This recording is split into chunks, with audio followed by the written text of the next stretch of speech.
Student standard 12th English medium subject BA chapter number 6। आज का जो हमारा क्वेश्चन है वो है leadership. Okay, leadership is a required when people are working in a group. Leadership की रिक्वायरमेंट्स कब होती है? तो जब पीपल ग्रुप में काम करते हैं।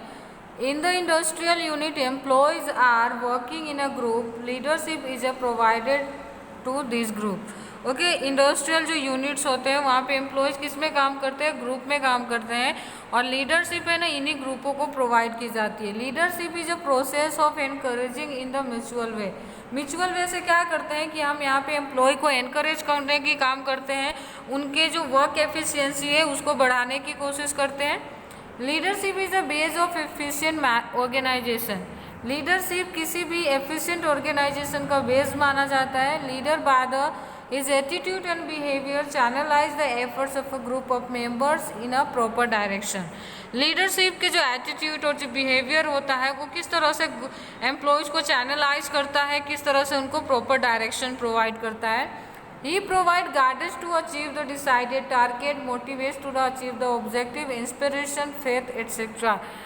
Because of leadership we get we receive our targets and motivate to the employee for achieve the objective, and inspiration and faith etc. are the base of leadership. Thus the leadership is a source of motivation for others। इसीलिए leadership को others factors के motivation माना गया है। Okay, meaning देख लेते हैं। Leadership is a quality which influences the people to defeat efforts willingly in the achieve goals. Okay, ये क्या होता है? तो लीडरशिप क्या है? The quality of influences of people. ये जो हमारे द्वारा जो की गई कोशिश है उसको इच्छा तक किस तरह से हम अपने गोल को अचीव करते हैं, यही हमें सिखाता है। Leadership is the art and skill of creating desire to the others. Leadership वो आर्ट और स्किल है जो हम दूसरों के सामने अपनी इच्छा को किस तरह से पूरा करवाते हैं वो बताया जाता है, for achieving objectives. According to George R Terry, leadership is a quality of influencing to others to the work willingly for the realisation of a specified goal. Leadership वो क्वालिटी है जो हम दूसरे के माइंड में अपने गोल को किस तरह से अचीव करते हैं, उसके लिए विलिंगली यानी फोर्सफुली भी नहीं, वो आप उन्हें इस तरह से चैनलाइज करते हो, इस तरह से उनको समझाते हो कि वो है ना अपनी इच्छा से आपके गोल को अचीव करने के लिए तैयार हो जाते हैं। In a clear form above definition that leader is influential people of a group who without any pressure provide guidance and inspiration and thus get the expected work willingly done। This skill is known as leadership। Okay, तो ये था leadership का definition. 3-4 definitions आ गए हैं, वो आपको यहाँ पे ध्यान रखना है। कैरेक्टरिस्टिक्स की बात करें तो है existence of followers. A leader always provide leadership to the followers. हमेशा फॉलोअर्स होना जरूरी है, क्योंकि लीडरशिप प्रोवाइड करने के लिए आप किसी को तो प्रोवाइड करोगे ना, तो उसके लिए कौन होने चाहिए? आपके फॉलोअर्स होने चाहिए। Therefore existence of followers must be implementation of leadership। इसलिए लीडरशिप को इम्प्लीमेंट करते समय फॉलोअर्स का होना कंपलसरी है। Continuous process as long as business is exist, leader is a provided leadership to the subordinate। जब तक बिजनेस ऑर्गेनाइजेशन एग्जिस्ट करेंगे मार्केट में, तब तक आपको लीडर के थ्रू लीडरशिप आपके सबऑर्डिनेट्स को देने पड़ेंगे। दस leadership is a continuous process. इसलिए लीडरशिप को क्या कहा गया है? कंटिन्यूअस प्रोसेस कहा गया है। अगर थर्ड बार है acceptance of leadership, there must be the existence of leader as well as subordinates for leadership. अब लीडरशिप प्रोवाइड करने के लिए जितना इंपॉर्टेंट सबऑर्डिनेट्स है उतना ही ज़्यादा लीडर है, क्योंकि अगर लीडर ही नहीं होगा तो लीडरशिप करेगा कौन, या गाइडेंस कौन प्रोवाइड करेगा? The leader must be accepted by subordinates, leader direct them and subordinate follow them. Leader ऐसे होने चाहिए जिसको सबऑर्डिनेट्स इजीली एक्सेप्ट कर सके और उसके बातों को, उसके दिए गए डायरेक्शन को, दिए गए गाइडेंस को फॉलो कर पाए। नेक्स्ट आता है create information informal and effective relationship. Formally leader is a head of a specific group, but the informally leader is an influence person to his contact and can stimulate them the achievement of objective।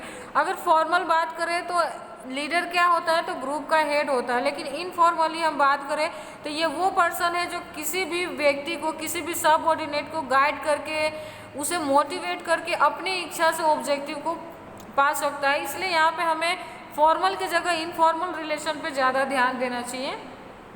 Ideal personality leader must be ideal person, he influence is the subordinate by his behaviour and nature. Leader ऐसा person होना चाहिए जो अपने subordinate को अपने behaviour और nature से inspire कर सके। He is having a born quality. Leadership क्या होता है ना, कि माना जाता है कि ये जन्मजात क्वालिटी होती है जो हमें जन्म से ना क्वालिटी के रूप में मिलता है। While some quality are cultivated, जबकि कुछ चीज़ें एक्सपीरियंस के थ्रू हमारे अंदर आता है। Such a skill person can only be a leader, और ऐसी खासियत वाला इंसान ही लीडर बन सकता है। Motivation leadership includes motivation of employees, therefore he must be motivates employees to get expected result. Leadership में मोटिवेशन को इंक्लूड किया गया, इसलिए लीडरशिप करते समय आपको अपने एम्प्लॉयज को जरूर से मोटिवेट करना चाहिए ताकि आप एक्सपेक्टेड रिजल्ट प्राप्त कर सको। Harmony in interest, leadership bring harmony in the interest of among leaders and his subordinates। leadership become inefficient and useless if leader and his subordinate interest are at the variance।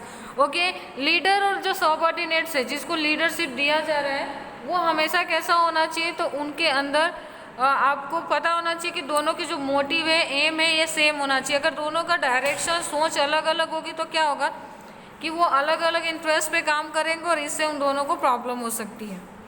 Next आता है हमारा effect of situation. The success of a leader depend on the certain circumstances, if there is a change in situation leader does not get success. Okay, leadership करते समय हमें circumstances change हो रहे हैं उसको भी एक्सेप्ट करना होता है। अगर आप एक्सेप्टेड जो सिचुएशंस है उसके हिसाब से अगर चीज़ें नहीं करते हो तो क्या होगा कि लीडरशिप जो फेल होने के जो चांसेस है वो बढ़ जाएंगे। ठीक है, फिर यहाँ पे एक क्वेश्चन आता है कि क्वालिटीज़ ऑफ गुड लीडर। एक अच्छे लीडर की क्वालिटीज़ क्या होनी चाहिए, तो physical quality. Good health is a primary requisite of a effective leader. Other than this physical structure attractive cheerful nature and inspire to the subordinates.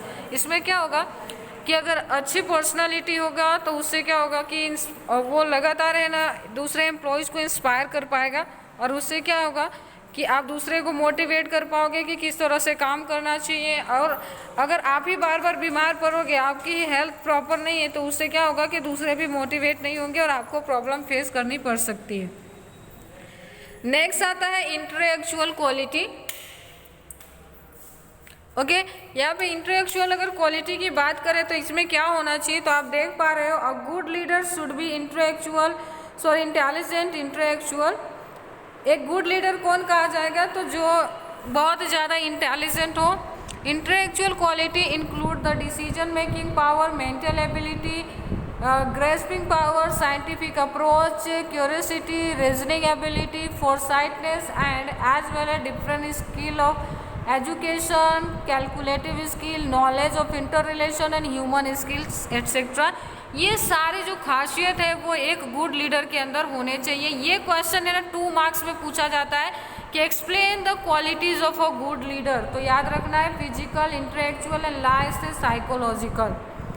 Psychological qualities like pleasant personality, zeal and courage, sense of cooperation, tact, interest of work, affection, patience etcetera. एक psychological quality क्या होती है, तो एक इंसान की सबसे पहले प्लीजेंट पर्सनालिटी, जैसे ना हमेशा खुश रहता हो, जील, करेज करता हो, कोऑपरेशन सहकार करता हो, दूसरों की बातों को समझता हो, एक अफेक्शन हो, एक उसके अंदर पेशेंस हो कि किसी भी सिचुएशन में जल्दी से घबराए नहीं। ठीक है, नेक्स्ट देख लेते हैं। अब हमारा नेक्स्ट जो टॉपिक आ रहा है वो है communication. Communication is the important part of management modern world growing in the fast in the field of science and communication. Due to the progress of this sector, all countries are coming close to the each other and other commercial point of view, entire world has become a global village. Commercial communication या communication की बात करें तो आज हमारे business और management का एक इम्पॉर्टेंट पार्ट है. अगर हम अपने सेक्टर को डेवलप करना चाहते हैं, अपने कंट्री को डेवलप करना चाहते हैं, तो कम्युनिकेशन का पावरफुल होना बहुत ज़्यादा ज़रूरी है. कॉमर्शियल पॉइंट ऑफ व्यू की वजह से क्या हुआ है कि आज एंटायर वर्ल्ड एक विलेज, एक गांव बन के रह गया है. Communication is a process of exchanging word, letter, instructions, thought, opinion etcetera. Communication के थ्रू आप क्या एक्सचेंज करते हो, तो अपने शब्द चेंज करते हो, एक्सचेंज करते हो, letter, instructions, thoughts and opinion. Manager must have information of a various department of a unit. Therefore, bottom level has sent information to the upper level in the form of report. Okay, ऐसा नहीं कि communication one way process है. Communication upper level वाले नीचे को भी कर सकते हो और नीचे वाले ऊपर को भी कर सकते हैं. The process of providing information is known as reporting. Okay, reporting किसे कहते हैं, तो जब bottom level कोई भी information upper level पे provide करता है as a form of report, उसी process को हम क्या कहते हैं, reporting. While communication include giving order and instruction, receiving report, attending complaints and the solving them etc. जबकि कम्युनिकेशन के अंदर हम क्या इन्वॉल्व करते हैं, तो कम्युनिकेशन के अंदर जनरली ऑर्डर देना, इंस्ट्रक्शंस देना, रिपोर्ट रिसीव करना, कंप्लेन अटेंड करना और उसे सॉल्व करना. Reporting must for the communication. Reporting communication के लिए बहुत ज़्यादा ज़रूरी है. ओके, अब देख लेते हैं कम्युनिकेशन की meaning. A person passes a clear information to the other person so that the later understand the objective of communicator and act on it. A person, जब एक व्यक्ति दूसरे व्यक्ति को कोई इन्फॉर्मेशन पास ऑन करता है और सामने वाला व्यक्ति समझ के उसके ऊपर एक्ट करता है, उसी को हम कम्युनिकेशन कहते हैं. Communication is a process of exchange word, letter, instruction and opinion. And Newman and Summer के अकॉर्डिंग क्या है कम्युनिकेशन, तो communication is exchange of fact, idea, opinion और इमोशंस बाय टू और मोर पर्सनस. ओके, तो ये तीन थे हमारे कम्युनिकेशंस के मीनिंग. आप इसमें से कोई भी याद कर सकते हो एग्जाम के लिए. अब कम्युनिकेशन की अगर हम कैरेक्टरिस्टिक्स की बात करें तो goal oriented process. The objective of communication is not only exchange of information but also the aim of achievement of objective.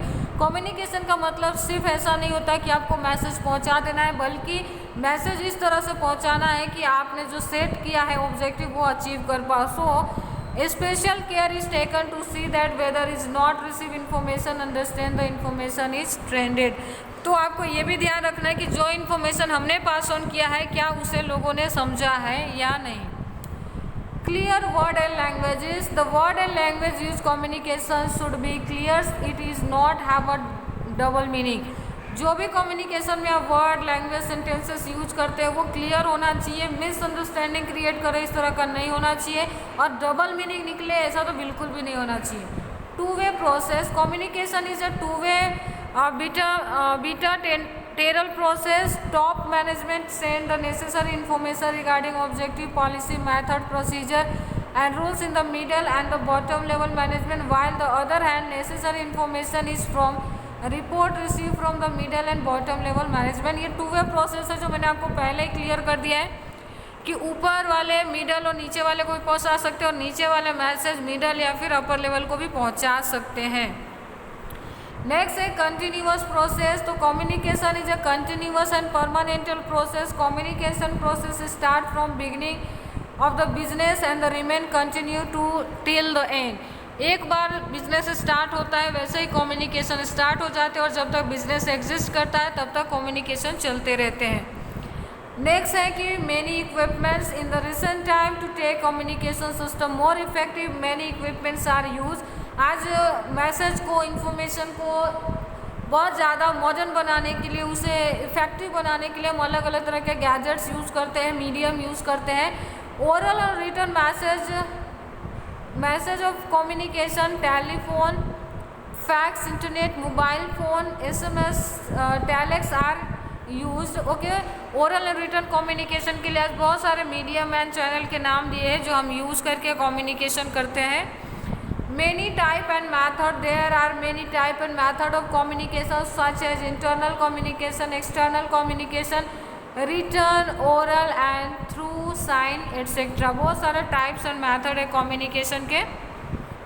Next अगर बात करें तो motivating activity, due to the communication the understanding of job increase in the officers and employees, so they are motivated to do more work. Okay, ये कम्युनिकेशन के through हम जब information time पे पहुंचाते हैं तो इससे एम्प्लॉय क्या होते हैं, मोटिवेट होते हैं, उनकी जो एफिशिएंसी होती है वो इंक्रीज होती है और इससे हमारा जो टारगेट होता है वो जल्द से जल्द अचीव हो जाता है। Relation with the administrative process, communication mainly related with the administrative of unit, communication is use to collect information necessary to make right decision for the right decision and for proper administration. It also used to the solving administrative problem and difficulties.